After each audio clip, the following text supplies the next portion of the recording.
One of my favorite ones is I ask them to think of themselves shrunk down to a 1 nanometer, and then ask them how long it would take them to walk across a $1 bill. And I always hold up a dollar bill so they can get that size in their mind, and then ask them how long. And I sit there. Being a professor, I always know that you just stand there and wait for answers. Welcome to Stories from the NNI. This series features voices from the U.S. National Nanotechnology Initiative. I'm Lisa Friedersdorf, Director of the National Nanotechnology Coordination Office. In honor of National Nanotechnology Day, which is October 9th, for 10 to the minus 9th, of course, I spoke with Dr. Nancy Healy. Nancy is the Associate Director for Education and Outreach for the National Nanotechnology Coordinated Infrastructure, a National Science Foundation-funded network of user facilities. She oversees the education and outreach programs such as K-12 student outreach and teacher training. With over a decade of experience educating people about nanotechnologies, she's the perfect person to discuss why it's important for kids to learn about nanotechnology, what is the future workforce going to need, and what still gets her excited about nanotech. Nancy, thank you so much for joining us today. Could you tell us what is the National Nanotechnology Coordinated Infrastructure and what you do there? The NNCI is a network of 16 universities. We are funded by the National Science Foundation, and we are primarily a facilities project. And by facilities project, I mean that we are the facilities that help nanotechnology researchers be able to conduct their research. Nanotechnology research typically involves large pieces of expensive equipment or small pieces of expensive equipment that not every university or business, particularly small businesses, can afford to have. So we have these open resource centers where people can come to do their nanoscale research. Plus we have staff that helps train people to do their research and also to help them understand what perhaps equipment they do need. In addition to that, we have a large integrated education and outreach program, and I am the associate director for that. We also have a societal and ethical implications program. So we are kind of a one-stop shop. We do education, we do societal, and then we help researchers do their research. You mentioned that you conduct outreach and work with educational programs. Can you talk a little bit about the fun fact that you might share with teachers or students to get their attention when you start talking about nanotechnology? When we do outreach, the first thing that we do is we try to help students and teachers and adults in general understand how small the nanoscale is. That's a really hard concept for people to understand, but in order to understand how small this is, we use a lot of comparisons. One of my favorite ones is I ask them to think of themselves shrunk down to a 1 nanometer, and then ask them how long it would take them to walk across a $1 bill. And I always hold up a dollar bill so they can get that size in their mind, and then ask them how long. And I sit there. Being a professor, I always know that you just stand there and wait for answers. And you get, an hour, 2 hours, 5 days, maybe sometimes a year.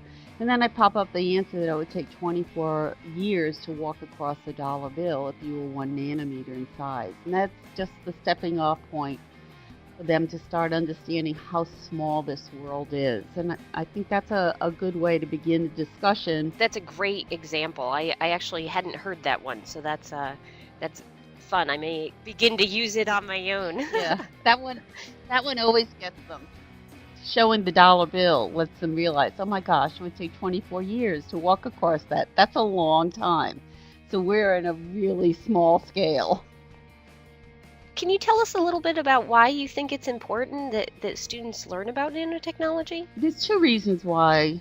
One, we need a nano-literate public, because nano is supposed to be 3 trillion of our GDP in the next few years, which is about 5% of our GDP.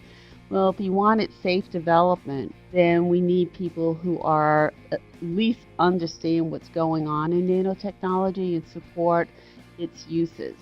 And then second reason is that we need to have a nano workforce. We're supposed to have the needs of about 1 million workers by 2018, 2020, somewhere in there. Where are we going to get these if we're not producing people who understand this or are interested in this? And the range of careers is just wide open because nano touches each of the scientific and engineering disciplines, but it also goes to patent attorneys. So we need a workforce that's able to work in this because it is so rapidly advancing. I mean, I've been doing this for 13 years, and I can't believe how much has changed in those 13 years in terms of the impact of this technology. You mentioned a variety of different careers that need to have some level of understanding of nanotechnology. Could you explain a little bit what types of skills that you think are necessary for future workforce needs? I think one of the most important skills is to be aware, maybe not a skill, but I think you need to understand how the sciences and engineering connect so that we can't teach in silos anymore. I mean, you have to know a little physics, you need to know a little biology, a little chemistry, a little about the engineering design process. I think that's the biggest thing that we need to know. And then it just comes down to a lot of 21st century work skills, working in groups, being able to communicate. A lot of the advances that are occurring in nano are not done in one area. You need to be able to have enough understanding to be able to talk across disciplines, but also have enough of an understanding that you can realize where your potential would lie in a project. One of the other skills that I think is critical are good communication skills. So for example, here at Georgia Tech, when we have our research experience for undergraduates, they go through an entire 10-week training program on communication skills. And the reason is that we think that students need to know at this stage of their career how to communicate not only to a scientific audience, but they also need to be able to communicate to the general public. This becomes very important skill because nano is a very technical topic.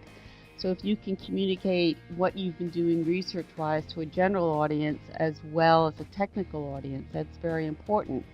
Communication skills for scientists and engineers is just critical in getting the public to understand what you're doing, and therefore, again, going back to this nano-literate public. Nancy, you mentioned both interdisciplinarity and communication skills as two of the things that are critically important for a future workforce, and the ability to work both alone and in teams. I think that those are just very important observations. I know that engineering students in general, my students always gave me a bit of a hassle about communication. You know, we're engineers. But I think that emphasizing how critically important it is to have excellent communication skills, regardless of your career path, I think is very important. Could you tell us how Georgia Tech is going to be celebrating National Nanotechnology Day coming up October 9th for 10 to the minus 9? Of course. So we are commencing probably a week and a half of events.